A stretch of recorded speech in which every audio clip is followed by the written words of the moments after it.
Assalamualaikum warahmatullahi wabarakatuh.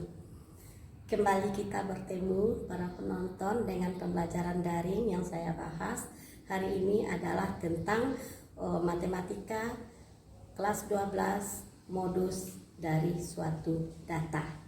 Yuk kita perhatikan, mudah-mudahan video ini berguna bagi penonton semuanya. Nah, modus suatu data tunggal kita perhatikan dulu, karena ada data tunggal, data kelompok dalam statistik. Kita tahu bahwa suatu modus suatu data itu adalah data yang paling banyak muncul, itu kuncinya, atau dengan data yang mempunyai frekuensi terbesar. Nah, mana frekuensi yang terbesar, itulah modusnya. Ibu contohkan, data itu adalah 2, 4, 4, 4, 6. Nah, berapa modus data ini? Artinya dari data yang tampil paling banyak muncul data 4. Berarti modus datanya sama dengan 4. Nah, itu contoh pertama.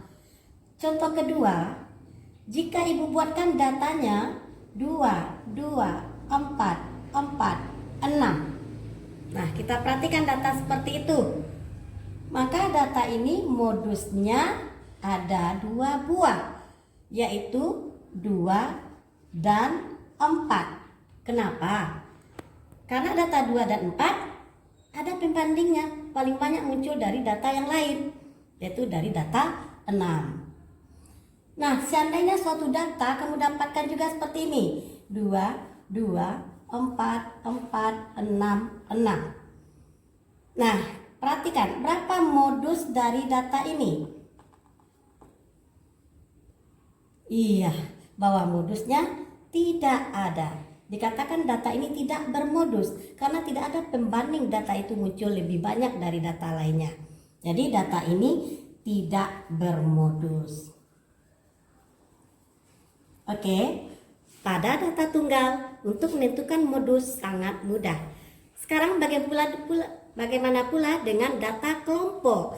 Yuk kita lihat cara menentukan nilai modus pada data kelompok. Kita perhatikan dulu ya, kita cari rumusnya modus data kelompok. Nah, suatu data itu ibu tampilkan dalam bentuk histogram, karena dalam statistik ada tampilan dalam bentuk histogram. Nah, modus dengan kata lain mempunyai frekuensi tertinggi. Artinya pada interval di sini dia mempunyai frekuensi tertinggi data itu. Maka di interval inilah ada nilai modus. Nah, bagaimana kita mencarinya? Kita perhatikan pada data interval ini ada tepi bawahnya, ini dia. Ini ada tepi atasnya, ini dia.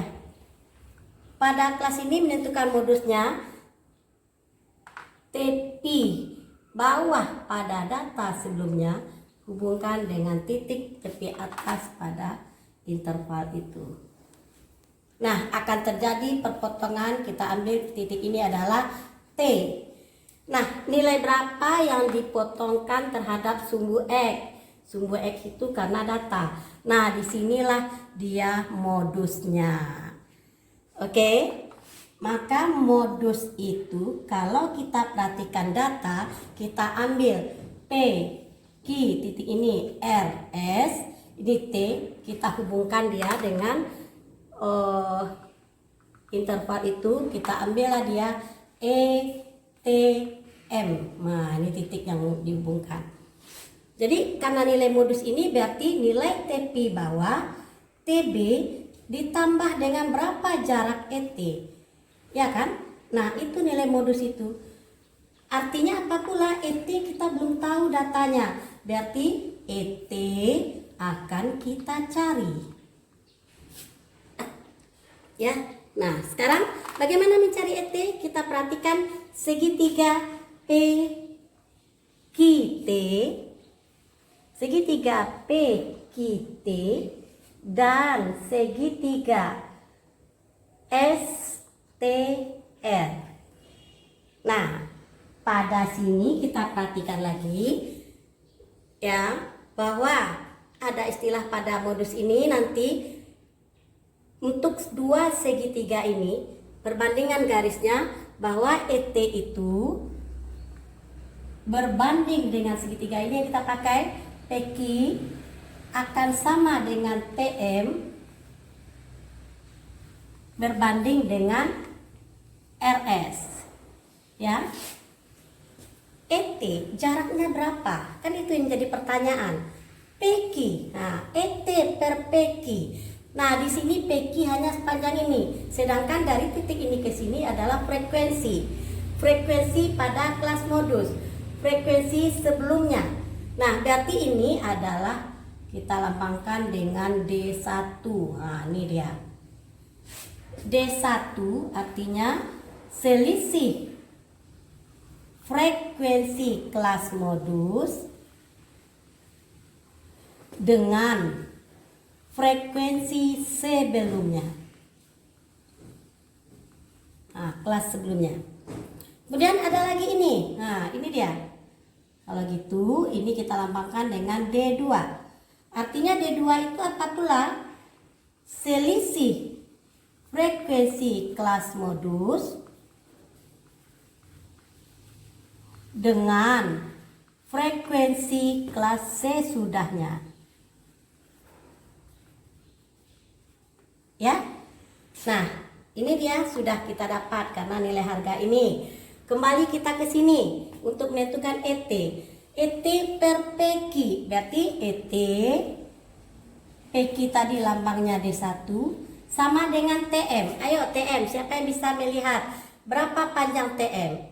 Nah, kemarin kita udah belajar bahwa ini adalah lebar kelas. Ya, lebar kelas lambangnya I. Berarti TM ini panjangnya lebar kelas dikurang ET.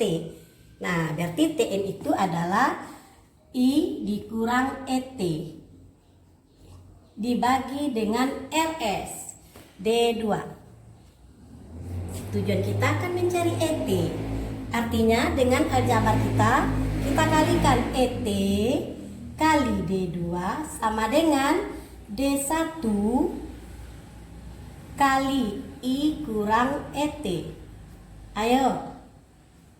ET kali D2 sama dengan D1I dikurang ET kali D1. Karena ET yang akan kita cari, berarti kita bawa ke kiri yang punya ET. ET D1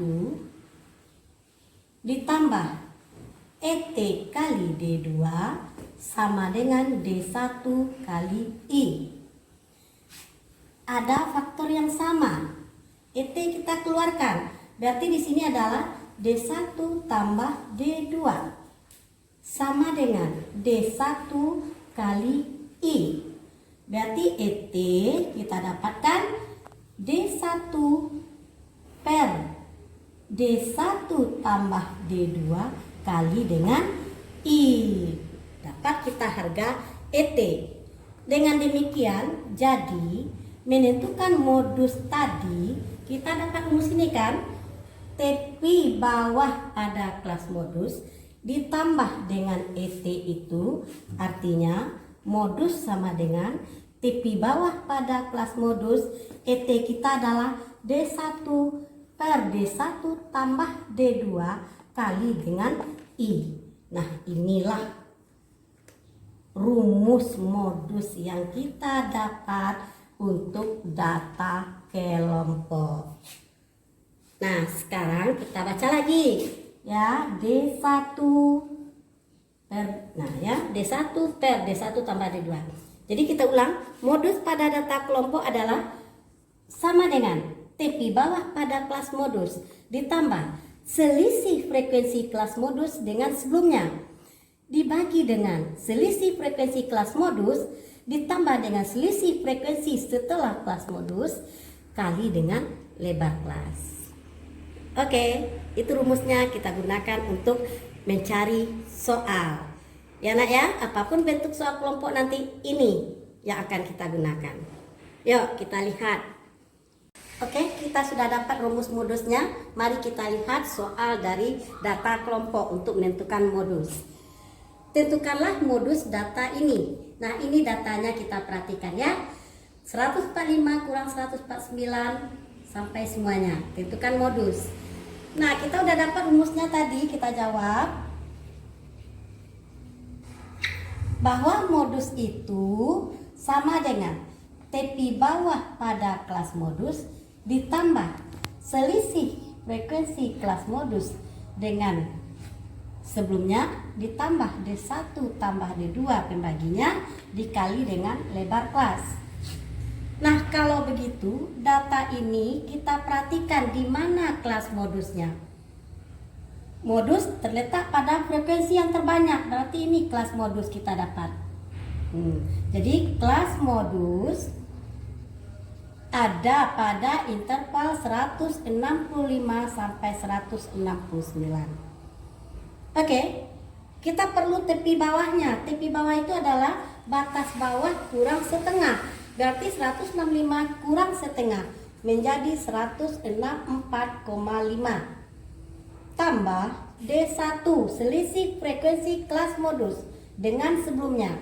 Berarti 12 kurang 5. Dibagi dengan langsung ini D1-nya 7. Selisih frekuensi kelas modus dengan setelahnya berarti ini 11, berarti ini 11 kali lebar kelasnya adalah 5, didapat dari 165 sampai 169. Nah, matematiknya lagi tinggal 164,5 ditambah 7 kali 5 35 per 18. Artinya modusnya sama dengan 164,5 ditambah ini dibagi 101,94 kalau nggak salah Ibu ya.